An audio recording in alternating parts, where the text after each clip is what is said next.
बिस्मिल्लाहिर्रहमानिर्रहीम। अदालत आलिया की तरफ से हनीफ अब्बासी की सज़ा को कालअदम करार दे दिया गया है।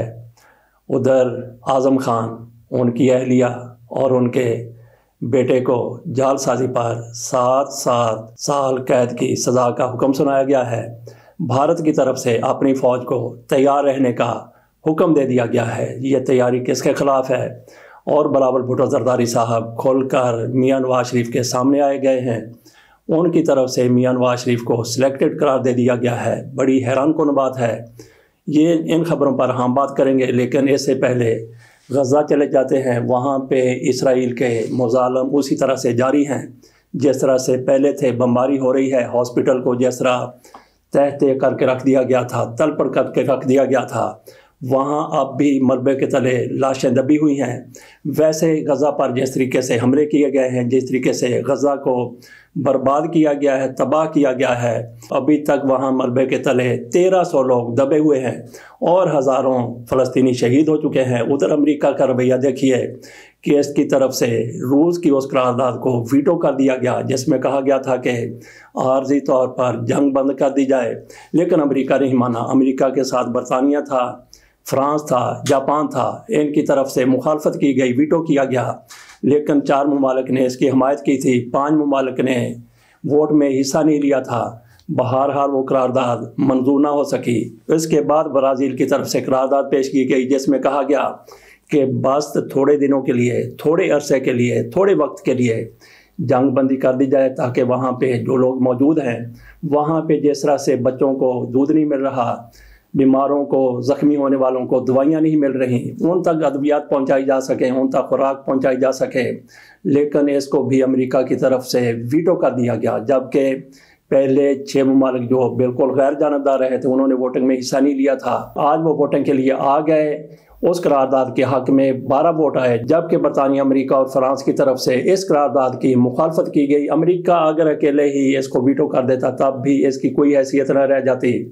लेकिन नाज़रीन, यहाँ पे सोचने की ये बात है कि वहाँ पे जिसका भी कसूर है, मर्द तो इंसान रहे हैं, वो बेशक मुसलमान है, शायद उनका कसूर ये है कि वो फ़लस्तीनी है और मुसलमान है। अमेरिका की तरफ से फिर अंदाज़ा कर लें कि जो बाइडेन साहब, सदर साहब, वो इसराइल जाते हैं, धमकी देते हैं इसराइली वज़ीर आज़म नेतन्याहू को, और साथ ये भी कहते हैं कि हॉस्पिटल पर जो हमला हुआ है उसमें हमास मुलव्वस है। ये है अमेरिकी सदर। उसकी सोच का अंदाज़ा कर लीजिए कि वो मुसलमान दुश्मनी में किस हद तक चले गए हैं। उधर OIC का इजलास हुआ, उसमें सिर्फ और सिर्फ मजम्मत की गई, इसके अलावा कोई भी कार्रवाई करने का कोई इंदिया नहीं दिया गया।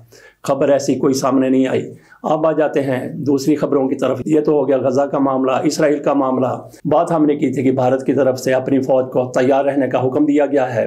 राजनाथ साहब, ये इंडिया के वज़ीर दिफा हैं, उनकी तरफ से कहा गया है कि दुनिया के हालात बड़ी तेज़ी से ख़राब हो रहे हैं। उन्होंने शायद इसराइल की तरफ इशारा किया और अपनी फ़ौज को कहा कि हर किस्म के हालात से निमटने के लिए तैयारी कर ली जाए। गोया उनको दूर से ख़तरात महसूस होने लगे। उनकी तैयारी किसके ख़िलाफ़ होती है? ये पूरी दुनिया जानती है कि भारत की तैयारी, ऐसी जंगी तैयारी पाकिस्तान के ख़िलाफ़ होती है। तो पाकिस्तान को ज़्यादा विजिलेंट रहने की ज़रूरत है। गो के हमारे हुक्मरानों की तरफ से भारत के साथ अच्छे तल्लुकात की ख्वाहिश का इजहार किया जाता है, लेकिन भारत, उसकी नीयत का पता है जब तक मसला कश्मीर हल नहीं होता, भारत के साथ आप जिस हद तक भी तल्लुकात को बेहतर करने के लिए चले जाएं, उस वक्त तक मसला कश्मीर के हल तक मामलात कभी भी मामूल पर नहीं आ सकते।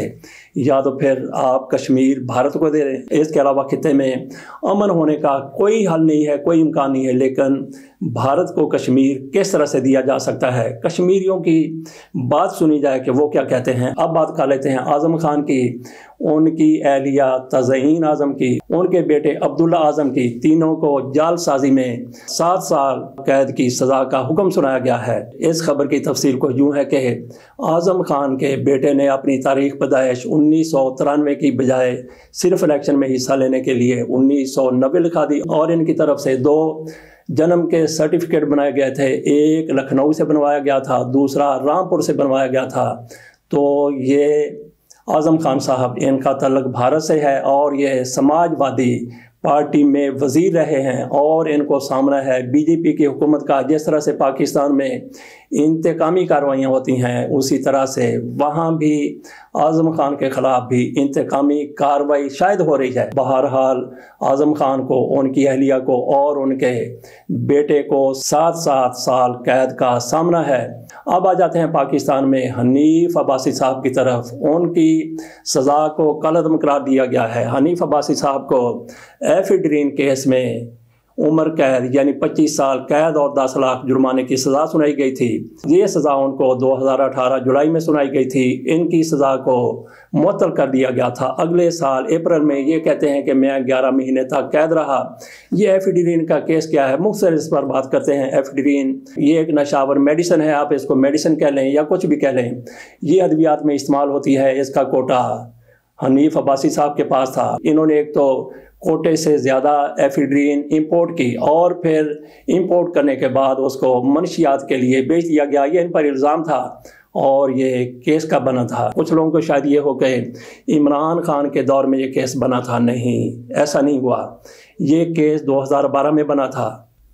उस वक्त पीपल्स पार्टी की हुकूमत थी। 2013 में मुस्लिम लीग नून की हुकूमत आ गई और इमरान खान के दौर में तो ये केस चला। 2018 में इनको सज़ा हो गई, उम्र कैद की सज़ा, 25 साल कैद की सज़ा और साथ 10 लाख रुपए जुर्माना। ये मामला हाई कोर्ट में गया तो इस सज़ा को पहले मुअत्तल किया गया।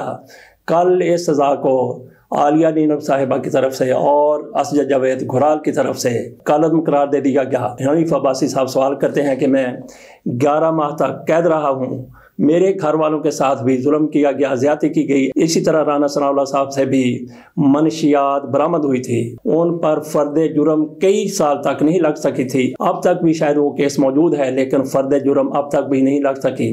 ये इमरान खान नहीं है। इमरान खान होते तो फिर देखते कि कैसे फटोफट जल्दी जल्दी फर्द जुर्म आयद नहीं होती। बहरहाल हनीफ अब्बासी साहब को गिला है, शिकवा है कि उनके खिलाफ जो कुछ किया गया, उनके घर वालों को परेशान किया गया और उनकी ज़िंदगी को अजीरन करके रख दिया गया। हनीफ अब्बासी साहब वो शख्स हैं जिनको मियाँ शहबाज शरीफ साहब की 16 माह की हुकूमत में शुरू में वज़ीर बना दिया गया था। मुआविन ख़ुसूसी या मुशीर जो भी आप उसको कह लें, उसका हल्फ उठा लिया गया था। उसके बाद ये मामला चला कि एक कन्विक्टेड शख्स, एक मुजरम जिसको सज़ा हो चुकी है, उसको किस तरह से आप काबीना में रह सकते हैं। मियाँ शहबाज शरीफ साहब पर बहुत ज़्यादा दबाव पड़ा लेकिन इसके बावजूद भी शहबाज शरीफ साहब की तरफ से कोई हुक्म जारी नहीं किया गया। हनीफ अब्बासी साहब ने खुद इस्तीफ़ा दे दिया था। बहरहाल अब हनीफ अब्बासी साहब बिल्कुल मासूम साबित हो चुके हैं। उनका कोई कसूर बाकी नहीं बचा, उनकी सज़ा कलअदम हो चुकी है। तो हनीफ अब्बासी साहब की वजारत दोबारा से बहाल हो गई। बिलावल भुट्टो जरदारी साहब कल तक जिस तरह से मियाँ नवाज शरीफ के साथ जफ्फियाँ डाल रहे थे, जिस तरह से एक पेज पर थे, आज उनकी तरफ से मियाँ नवाज शरीफ की शदीद मुखालफत की गई है। एक तो कहा गया है कि लंदन में बैठकर पाकिस्तान के फैसले मियाँ नवाज शरीफ साहब कर रहे हैं। दूसरा, उनकी तरफ से कहा गया है कि इनको सिलेक्ट किया जा रहा है और साथ उन्होंने इल्ज़ाम लगा दिया कि मियाँ नवाज शरीफ की वापसी के लिए इंतखाबात को मुअख्खर किया जा रहा है। ये बिलावल भुट्टो जरदारी का मियाँ नवाज शरीफ के सामने खोल कर आना था। तो क्या वाकई बिलावल भुट्टो जरदारी ऐसा समझते हैं या सिर्फ सियासी मुफाद के हसूल के लिए ऐसे बयान दे रहे हैं? ये तो बिलावल भुट्टो जरदारी जानते होंगे। तो नाज़रीन, आखिर में थोड़ी सी बात कर लेते हैं मियाँ नवाज शरीफ साहब की वापसी की, उनकी सज़ा के खात्मे की। अदालतों की तरफ से एक दूसरे से आगे बढ़कर रिलीफ देने का सिलसिला शुरू हो गया है। एक तो जनाब उमर फारूक साहब की तरफ से बेंच बनाया गया था जो आज फिर बैठेगा, मियाँ नवाज शरीफ साहब को रिलीफ देगा।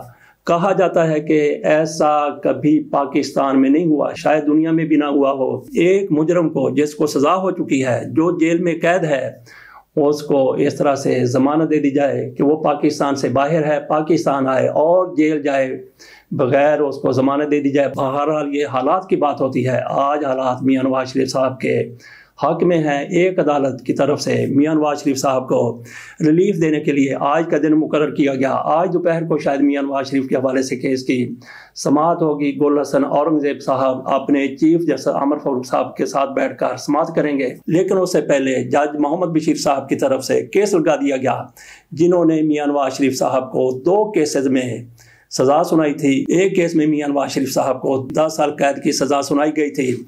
जिस तरीके से मोहम्मद बशीर साहब की तरफ से मियाँ नवाज शरीफ साहब को उस वक्त सज़ा सुनाई गई थी, आज उसी जोश के साथ जनाब मोहम्मद बशीर साहब मियाँ नवाज शरीफ साहब की سزا ختم کرنے پر تلے ہوئے نظر آتے ہیں۔ اس کے ساتھ اجازت دیجیے دیکھتے ہیں کہ آج عامر فاروق صاحب اور محمد بشیر صاحب کیا فیصلے کرتے ہیں۔ اللہ حافظ۔